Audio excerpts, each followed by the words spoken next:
Woodchester Mansion. Located in beautiful countryside in Gloucestershire, this mansion has a vibe of its own. Approaching the mansion can be daunting as it lies at the end of a mile-long lane shrouded by dense woodland. The lane itself is allegedly haunted by World War II soldiers, Roman soldiers, a headless horseman and a suicidal monk, to name but a few.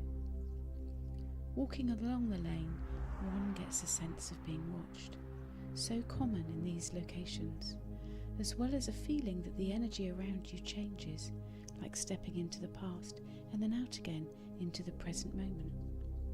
I've experienced this so many times, it seems to be synonymous with time slip experiences. Woodchester Mansion is another location where this happens. The mansion, built on the site of an earlier house called Spring Park, has a long history stretching back thousands of years to Roman occupation. Walking around the ground floor, I was immediately drawn to the end of a corridor.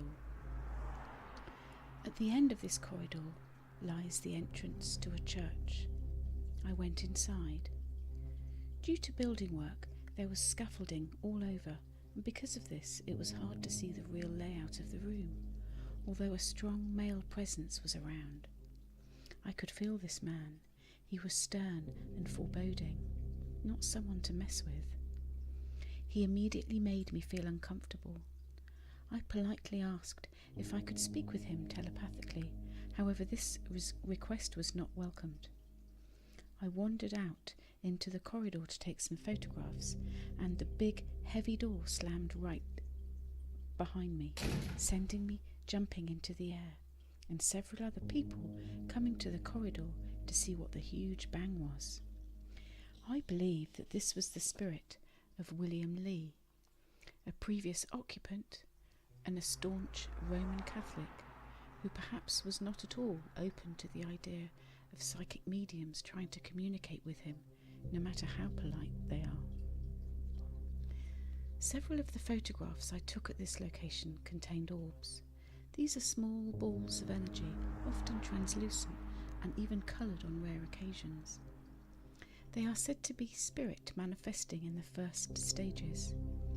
If one uses a camera that takes pictures in quick succession, these orbs can often be seen moving slowly across the room.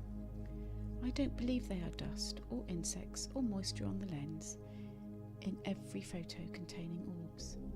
A singular orb in a photo is more convincing to me as opposed to a photo containing lots of them. A visit to the top corridor often yields results. Each time I have visited here, I sit quietly at one end. I get the feeling of a male spirit rushing towards me in an aggressive way, as if to say, "Leave, leave." A trip into the basement of this wonderful house proves exciting and a little scary. I went into a room with stone walls and sand on the floor, not thick sand, just a layer of fine grit with more stone underneath. For some reason, I wanted to take a photo looking back up the corridor behind me. As I snapped 2 shots, the first showed a black mist against the wall, whilst the other, taken immediately after, showed nothing on the wall. I hadn't moved, and I had checked for shadows being created, because behind me there was a small window where I was standing. I didn't feel uncomfortable, however, but I did feel as if I wasn't alone standing there.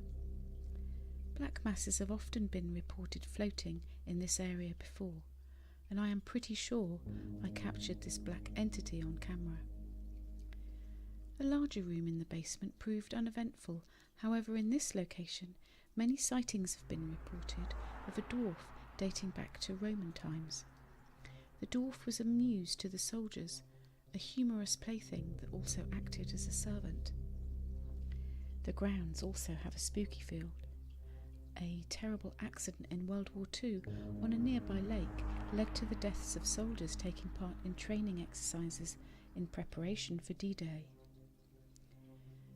A trip to this magnificent house is a must for anyone wishing to experience paranormal happenings.